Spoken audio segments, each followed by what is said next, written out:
დილამშვიდობის სამეგობრებო, მოგესალმებით ყველას. ეს ჩემო ბავშვმა დამაკრა დღეს დილით და თუ გინდათ მოვიხსნი. როგორც გსურთ, მითხარით და მოვიხსნი.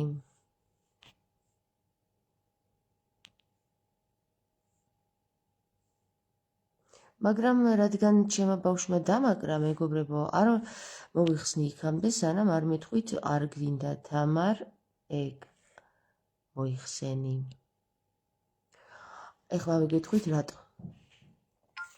მეგობრებო, ჩვენ ზოგჯერ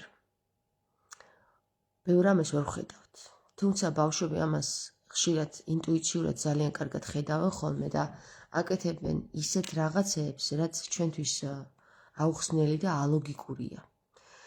მაგრამ მე ცხოვრების მანძილზე მასწავლა სული წმინდა, რომ ბევრი რამ, რაც ალოგიკურად გვეჩვენება, არის სწორედ ის მესიჯი, რომელიც უნდა მიიღო და შემდეგ ამის მიხედვით იმოქმედო.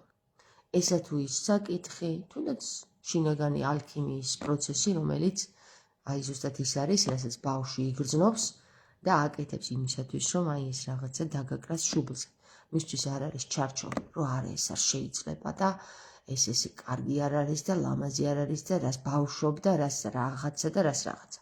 თუმცა ბავშვმა იცის, რადგან მასში სული წმინდა ადვილად შედის და მასში ინტუიცია ჯერ კიდევ დასახიჩრებული არ არის, თუ რა უნდა გააკეთოს და ამას აკეთებს ინსტინქტურად, ინტუიციურად და სწორედ ეს საკითხები ზოგჯერ ბავშვებს თუ ამა თუ იმ საკითხებს იმდენად ეხმარება, რომ ჩვენ ვერც კი ვხედავთ. თუმცა ვისაც თვალი და ყური აქვს, ის ხედავს და ვისაც სულიწმინდასთან კონტაქტი აქვს, ის ხედავს. მე მქონდა გუშინ ძალიან სერიოზული საკითხები, ესე იგი 12 საათი საუბარი მქონდა სხვადასხვა ჯგუფებთან.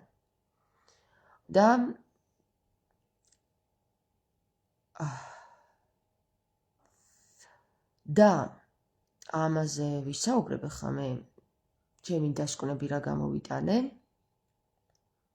არა ის ვისთან ვისაუბრე და რაზე ვისაუბრე, არამედ ჩემი დასკვნები რა გამოვიტანე ამ საუბრებიდან, თუ მე რა მიმართულება მიმცა ამ ყველაფერმა, მომცა ამ ყველაფერმა, ეს მინდა გაგიმხილოთ და სწორედაც რომ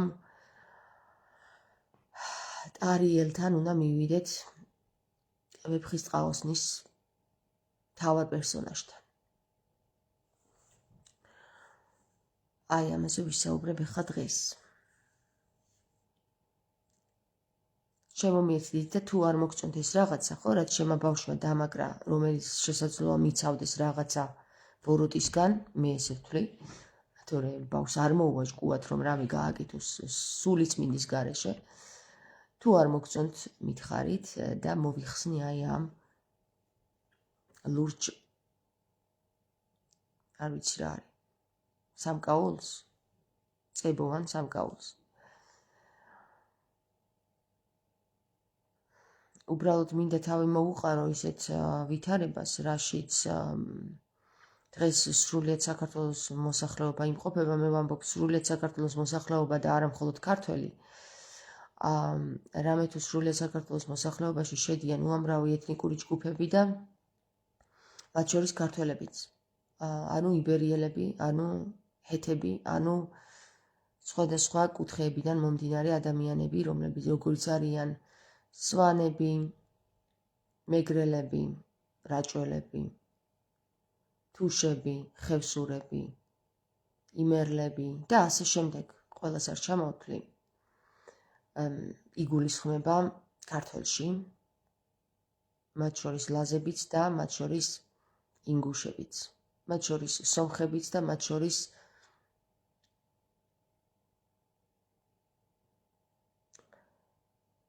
აზერბაიჯანელებიც. მე ტარიელს მინდა მივმართო დღეს. ვისაუბრებ ისე, რომ გამგები გაიგებს და ვისაც ყური აქვს მოისმენს და ვისაც თვალი აქვს დაინახავს. ამიტომ აპარტამანი ამას ვერ გაიგებს და გადაახვევს ან ასკროლავს, რადგან ხედავს იმ ვითარებაში, რომელიც არაადეკვატურად შეიძლება მიიჩნიოს ადამიანმა, შუბლზე რაღაც ლურჯი დაკრული და ტარიელს მიმართავს ვიღაც თამარი, ხო? აუცილებელი ვითარებებია, მეგობრებო, ეს მე რასაც ვაკეთებ და ეს არ არის ჩვეულებრივად სისულელით გაკეთებული, არამედ ეს არის სრულიად მიზანდასახულად გაკეთებული ყოველი ის დეტალი, რაც ჩემს ვიდეოში და ამ ლაივში ჩანს და ისმის.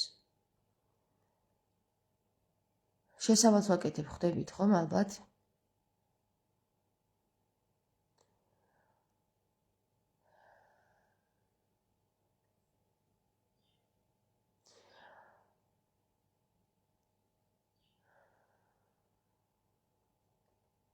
მე გუშინ ძალიან სერიოზულ ხალხთან მქონდა საუბარი.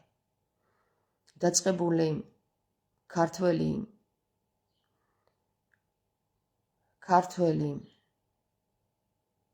სისხლის კვეთების და სულის კვეთების, ქართველი არ არის გენეტიკა, ეს არის წოდება, რომელსაც იღებდნენ ქართველები, ესე იგი, თავისი სულის კვეთების დამტკიცებით და მას გადაეცემოდა ეს ტიტული ქართველის ტიტული, ისევე როგორც რომაელებს ჰქონდათ თავიანთი წესები და შეგეძლო რომაელი გამხდარიყავი თუ ამ წესებს და ამ კრიტერიუმებს შეიცავდი და შეგეძლო და უნარიანი იყავი და რომაელი არ დაერთმაოდა ადამიანს თუ არ იცოდა წერა კითხვა.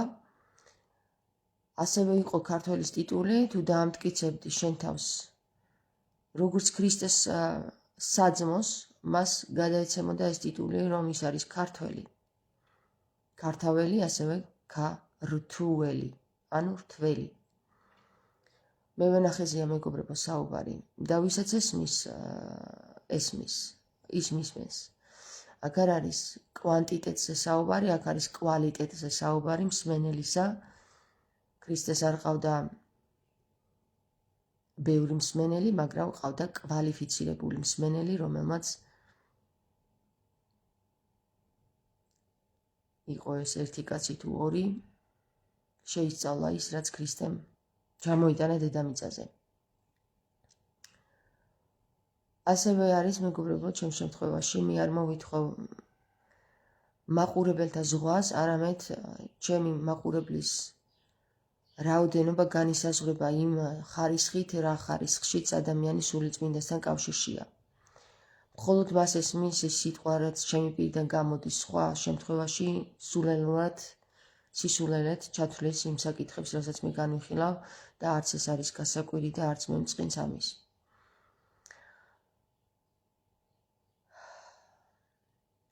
დაწყებული ქართული სულისკვეთების ადამიანიდან დამთავრებული ურიული სულისკვეთების ადამიანამდე მქონდა მე გუშინ საუბრები 12 საათის განმავლობაში.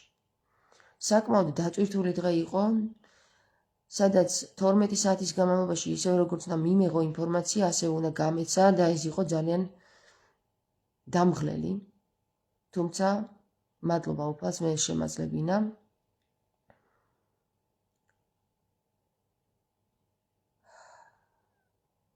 და აქედან ძალიან რთული დასკვნა გამოვიტანე, სამწუხარო დასკვნა გამოვიტანე. სამწუხაროდ სიბნელე ძალიან დიდია, რომელ სიბნელესაც სჭირდება სინათლე, აუცილებლად. სინათლის წარმოქმნა ძალიან რთულია. სიბნელეს უჭირს სინათლის მიღება, მაგრამ არსებობს სიბნელე, რომელსაც კი არ უჭირს, არა მხოლოდ უჭირს, არამედ გამიზნულად უარყოფს სინათლეს და ეს ყველაზე რთული საკითხია, მეგობრებო. არსებობს სიბნელე, რომელიც მხოლოდ გაუცნობიერებლად არის სიბნელე და არსებობს სიბნელე, რომელიც გაცნობიერებული სიბნელეა და აი ეს გაცნობიერებული სიბნელე და გაცნობიერებული სინათლე, როდესაც ერთმანეთის პირისპირ ჯდებიან, აქ არის ყველაზე დიდი ემოციური ომი, რომელიც სინათლემ თავგანწირვის ხარისხში უნდა ანახოს.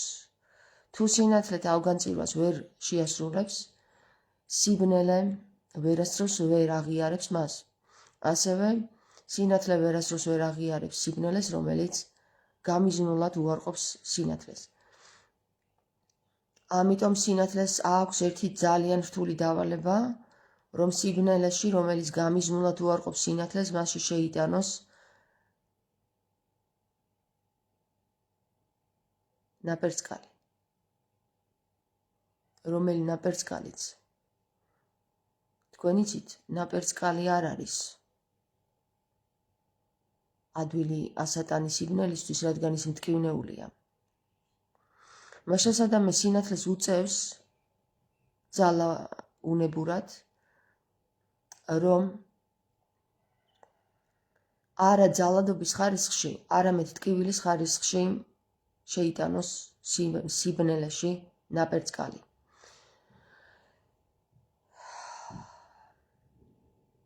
მე ვსაუბრობ, მეგობრებო, იმ ენაზე, რომელ ენაზეც ესმით მხოლოდ განდობილებსა და მაღალ სულიერ მდგომ არსებებს, ადამიანებსა თუ მასზე მაღალ მდგომ არსებებს, ანქელიოსებსა თუ მის შვილებს, მის სამომავლობას თუ ადამიანთა მოდგმას.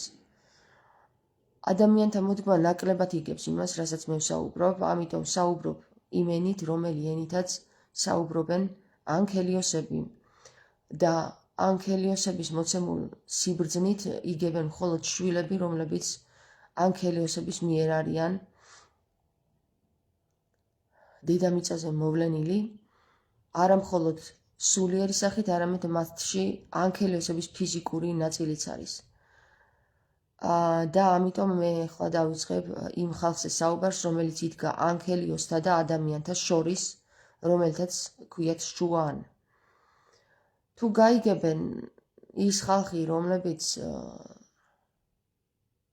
ამ სიტყვას კოდირებულად აღიქვავენ, მე ამ შუამავალ ტარიელზე მაქვს საუბარი, მეგობრებო, და არ მინდა ეს ხმამაღლა გავაცხადო, არამედ დღეს მიმართავ სწორედ ამ შუამავალ ტარიელს, რომელსაც ძალიან დიდი როლი აკისრია არა მხოლოდ საქართველოს, არამედ სრულიად დედამიწის გადასარჩენად. თუ თინათინი ტარიელს გააგებინებს, რა უნდა?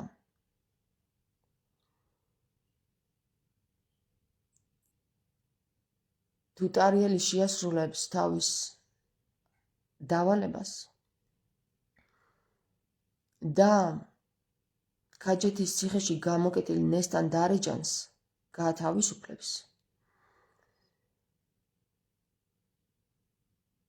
ეს მან იცის, ძალიან კარგად იცის. სამწუხაროდ, გარემო მყოფთა წარმომადგენლობა მე ვერ მეხმარება ტარიელთან კონტაქტის აღდგენაში. თუმცა მაქვს სიტყვის ძალა, რომელიც შემიძლია მას გავუგზავნო ნულოვანი ვიბრაციით. თუ ეს ნულოვანი ვიბრაციით გაგზავნილი სიტყვა მივა ტარიელთან, ჩვენს ვეფხისტყაოსნის გმირთან, მაშინ ტარიელი მიხვდება რა უნდა გააკეთოს. რადგან ის არის კავშირში სულიწმინდასთან და სულიწმინდა მას ყველაფერს გაუმხელს. თუ ტარიელი გააქტიურდება თავის არსში და მისი დავალება, რომელიც მან აიღო თავის თავზე ამ დედამიწაზე ჩამოსვლით, რომელიც დღესაც ცოცხალია, მეგობრებო, მინდა გითხრათ, არა მხოლოდ ხორციელად, არამედ სულიერ არსში და სახელშიც, მაშინ ის შეძლებს მზის გააქტიურებას. მინდა გითხრათ, რომ ეს არის ის ასობგერა, რომელიც ქართულ ანბანშია მოთავსებული და მას ონი ეწოდება. ონი მზეა, მეგობრებო. და თუ ტარიელი თავის მზეს გააქტიურებს,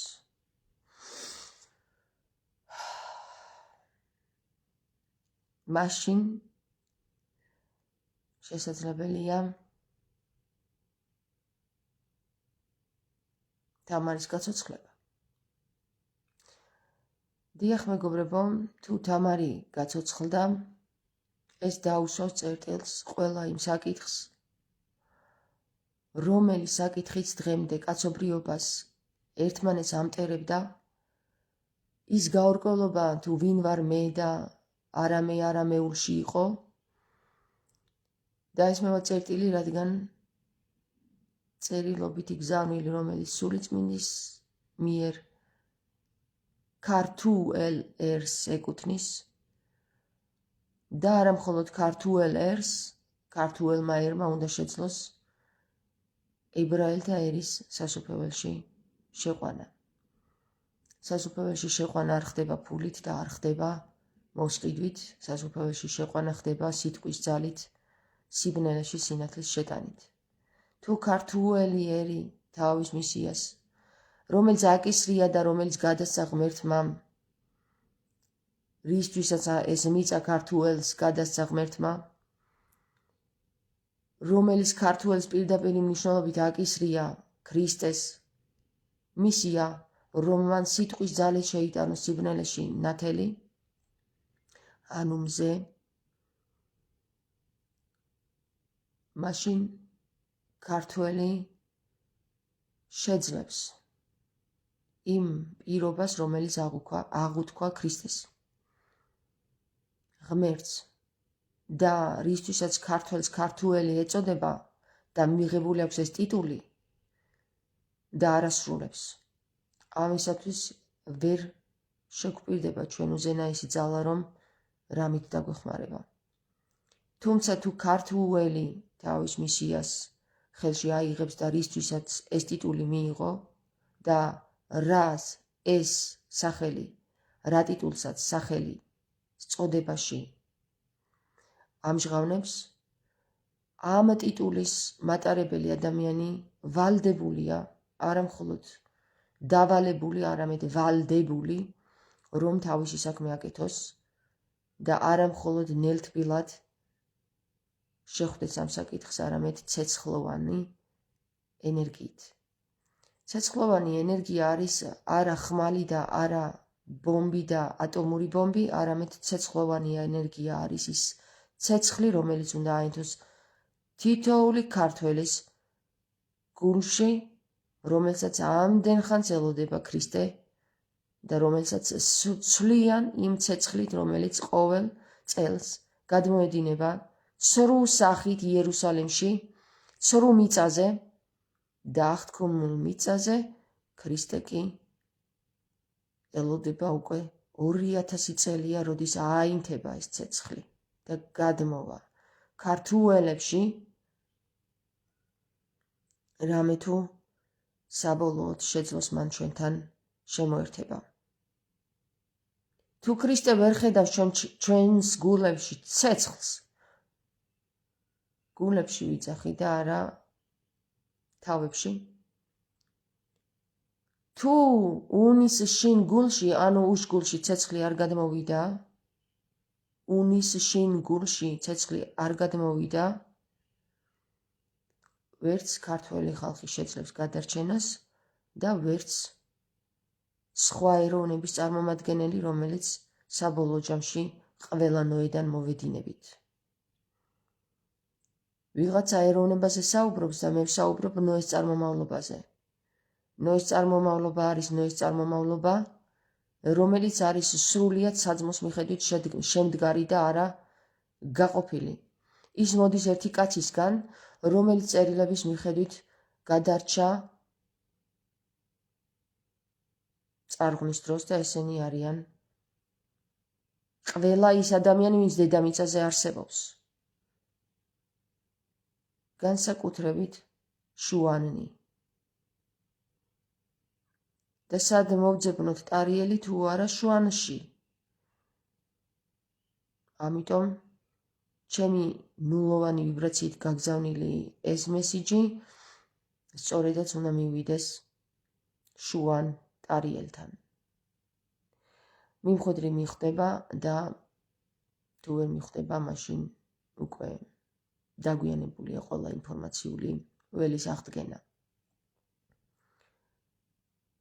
რა უნდა ქნას ტარიელმა?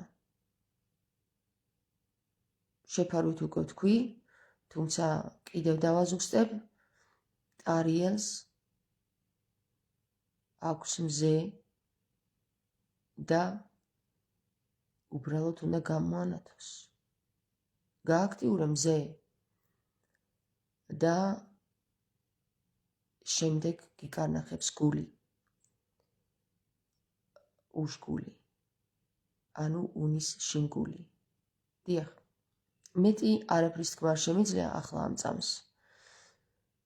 ვითარება არის იმაზე რთული ვიდრე მეგონა, მაგრამ სიტყვის ძალა არის იმაზე ძლიერი ვიდრე მეგონა. ამიტომ ორივე მხარე აქ არის. ვითარება ძალიან დაძაბულია, თუმცა საბოლოო ჯამში სული წმინდის წინაშე დგას ყველა მუხლის ჩოქზე. ვერც ერთი ძალა სული წმინდას და მის გეგმას ვერ აღუდგება წინ. ამინ, ამენით იესო ქრისტე, გისურვებთ ყველა იმ ადამიანს, ვის ყურამდეც მივიდა ეს საკითხი, თქვენი მისიის შესრულებას, ვის ყურამდეც ეს სიტყვა მივიდა, ვულოცავ მას, რამე თუ სული წმინდა არის მასში. ამინ, ამენით. იესო ქრისტე გემშვიდობებით მომავალ შეხვედრამდე. გადააზიარეთ ვიდეო, მეგობრებო, რამე თუ ეს ყველას ყურამდე უნდა მივიდეს, იქნება ვინმეს რამე უთხრას. ახლა მოვიწრობ ამას. ხედავთ რა ლამაზი ქალბატონი ვარ თურმე? ეს მნიშვნელოვანი იყო. ჩემმა გოგო ტყუილად არ დამაკრა. გაკოცეთ და წავედი.